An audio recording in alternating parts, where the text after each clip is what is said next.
ठानी। शांति अपने दो बेटों अर्नव और आरुष के साथ शांति से जीवन बिता रही थी। लेकिन शांति के पति सोहन से उसकी कभी कभार थोड़ी अनबन हो जाती थी। एक दिन शांति रोज की तरह सुबह का खाना बना रही थी, तभी दरवाजे की घंटी बजी। घंटी की आवाज सुनकर वो दरवाजे की ओर जाते हुए कहती है, अरे आती हूँ, कौन है? सब्र करो। शांति दरवाजा खोलती है तो देखती है कि उसके जेठ मोहनदास सामने खड़े होते हैं। वो सक पकाकर अपना घूंघट करती है और पैर छूकर कहती है, आइए आइए जेठ जी। कैसी हो शांति? जी मैं तो बिल्कुल ठीक हूँ, सब आपकी मेहरबानी है भाई साहब। शांति और मोहनदास की बातें सुनकर शांति का पति सोहन और उसके दोनों बेटे बाहर आ जाते हैं। अरे भैया राम राम, कैसे हो आप? राम राम भाई। अरे शांति ऐसे खड़ी खड़ी क्या देख रही हो? चाय कॉफी कुछ लेकर आओ, भैया आए हैं। शांति तेजी से रसोई की ओर आगे बढ़ती हुई कहती है, अरे मेरी माँ, गेट खोलने के चक्कर में मेरे तो चावल ही जल गए। वो दौड़ी दौड़ी रसोई में जाती है और देखती है कि सारे चावल जल गए हैं। वो दोबारा चावल बनाने में लग जाती है। इतने में सोहन आवाज लगाता है, अरे शांति, तुम्हारे चावल का रोना खत्म हो गया हो तो चाय ले आओ। जी लाती हूँ अभी। शांति जल्दी जल्दी चाय बनाती है और मोहनदास को चाय देती है। सब एक दूसरे की खैर खबर पूछते हुए चाय पीते हैं। चाय खत्म होती ही मोहनदास शांति की ओर देखते हुए मजाक में कहते हैं, शांति, अब तुम्हारी चाय में दम नहीं रहा, अब हमें चाय बनाने वाली बदलनी पड़ेगी। ये कैसे मुमकिन होगा जेठ जी? घर और बाहर का सारा काम मुझे ही करना पड़ता है और कभी कभी जल्दी जल्दी के चक्कर में काम बिगड़ जाते हैं, जैसे आज चावल जल गए। अरे इसी का तो हल लेकर आया हूँ। मैंने रिश्ता देखा है अर्नव और आरुष के लिए। दोनों लड़कियां बहुत सुंदर और सुशील हैं। अगर आप दोनों इजाजत दें तो बात करूँ आगे। सोहन और शांति रिश्ते की बात सुनकर कहते हैं, अब ठीक है, बात चलाइए ना भैया, पर पहले लड़की के बारे में कुछ बताइए तो सही। हाँ भाई साहब, लड़की कैसी है, परिवार कैसा है, कहाँ के रहने वाले हैं? देखो परिवार तो बहुत अच्छा है, पर वे दोनों लोग बहुत गरीब हैं। दहेज में कुछ मिलेगा नहीं। अरे हमें दहेज में कुछ चाहिए भी नहीं, बस लड़की संस्कारी होनी चाहिए। एक लड़की तो पढ़ी लिखी है और शहर की रहने वाली है, पर दूसरी अपनी गरीबी की वजह से पढ़ न सकी और गांव में रहती है। लेकिन दोनों है बहुत खूबसूरत। अगर तुम सबको देखते ही पसंद ना आ जाए तो मेरा नाम बदल देना। हाँ, पर तो हम आंखें मूंद कर भरोसा कर सकते हैं भैया। आप आगे बात चलाइए, हम शादी करने को तैयार हैं। कुछ ही दिन में अर्नव और आरुष की शादी हो जाती है। आरुष की शादी अनपढ़ लड़की मंजरी से हो जाती है, जो कि बहुत भोली भी होती है, और अर्नव की शादी पढ़ी लिखी लड़की तनुजा से हो जाती है, जो कि घमंडी और चालू होती है। एक दिन मंजरी घर के काम कर रही थी कि अचानक शांति उसे आवाज लगाती है, बड़ी बहू, ओ बड़ी बहू, मंजरी जल्दी यहाँ आओ। मंजरी जल्दी जल्दी शांति के पास जाती है। बेटा मेरे पैर दबा दे, बहुत दर्द हो रहा है। जी माँ जी, बस बर्तन धोकर आती हूँ। अरे बैठ यहाँ, मेरे पैर में बहुत तेज दर्द हो रहा है, बर्तन छोटी बहू धो लेगी। मंजरी शांति के पैर दबाने लगती है तो शांति तनुजा को आवाज लगाती है, छोटी बहू, और छोटी बहू। तनुजा थोड़ी देर से आराम से चलकर आती है। जी माँ जी, आपने बुलाया मुझे? आपको कोई काम था क्या? तू कुछ काम कर रही है या? शांति की बात काटते हुए तनुजा बोलती है, कुछ नहीं माँ, फोन पर अपने घर पर बात कर रही थी। अरे बाद में बात करियो अपने घर वालों से, पहले जाके बर्तन धो ले।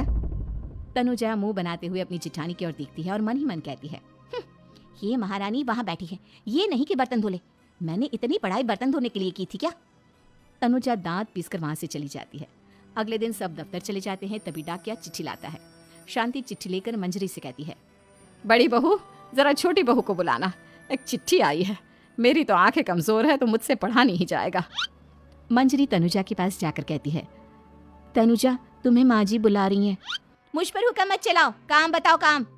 अरे मैंने तुम पर कहाँ हुक्म चलाया, और हुक्म चला भी दूंगी तो क्या हुआ? तुम तो मेरी छोटी बहन की तरह हो ना। तुम जैसी अनपढ़, जाहिल और गांव की गवार मेरी बहन नहीं हो सकती। बेचारी मंजरी तनुजा की बात सुनकर अपना सा मुंह लेकर रह गई। उसकी कभी कभार थोड़ी अनबन हो जाती थी।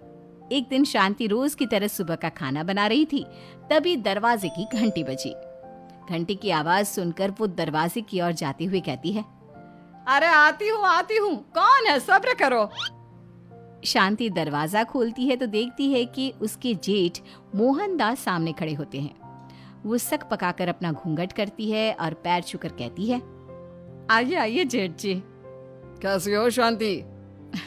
जी मैं तो बिल्कुल ठीक हूँ, सब आपकी मेहरबानी है भाई साहब। शांति और मोहनदास की बातें सुनकर शांति का पति सोहन और उसके दोनों बेटे बाहर आ जाते हैं। अरे भैया राम राम, कैसे हो आप? राम राम भाई। अरे शांति ऐसे खड़ी खड़ी क्या देख रही हो? चाय कॉफी कुछ लेकर आओ, भैया आए हैं। शांति तेजी से रसोई की ओर आगे बढ़ती हुई कहती है। अरे मेरी माँ, गेट खोलने के चक्कर में मेरे तो चावल ही जल गए। वो दौड़ी दौड़ी रसोई में जाती है और देखती है कि सारे चावल जल गए हैं। वो दोबारा चावल बनाने में लग जाती है। इतने में सोहन आवाज लगाता है। अरे शांति, तुम्हारे चावल का रोना खत्म हो गया हो तो चाय ले आओ। जी लाती हूँ अभी।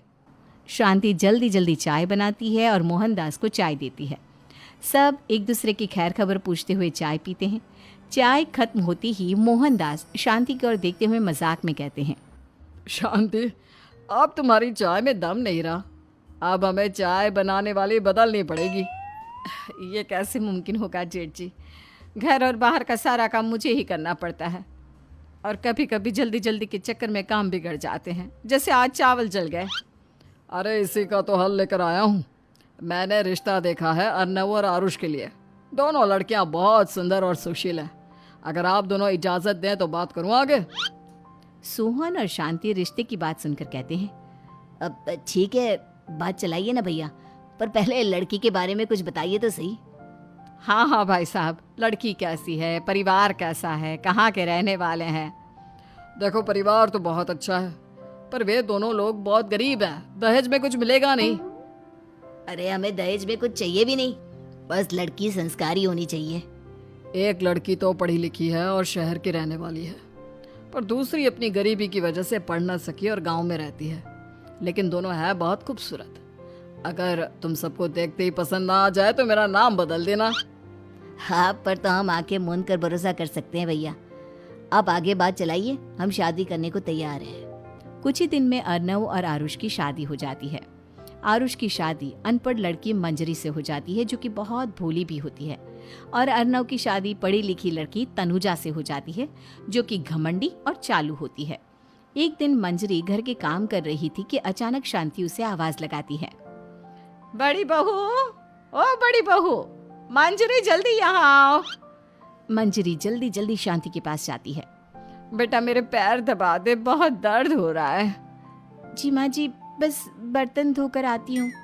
अरे बैठ यहाँ, मेरे पैर में बहुत तेज दर्द हो रहा है, बर्तन छोटी बहू धो लेगी। मंजरी शांति के पैर दबाने लगती है तो शांति तनुजा को आवाज लगाती है।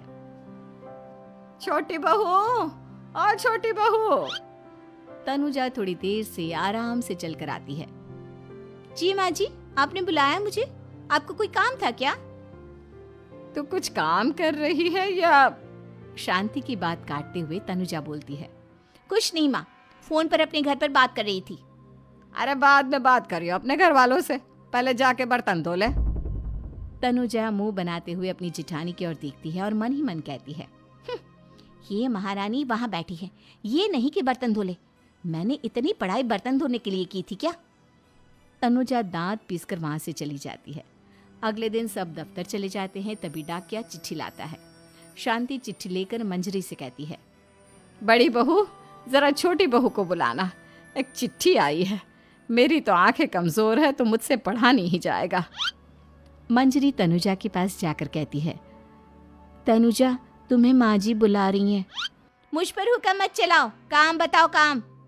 अरे मैंने तुम पर कहाँ हुक्म चलाया, और हुक्म चला भी दूंगी तो क्या हुआ, तुम तो मेरी छोटी बहन की तरह हो ना।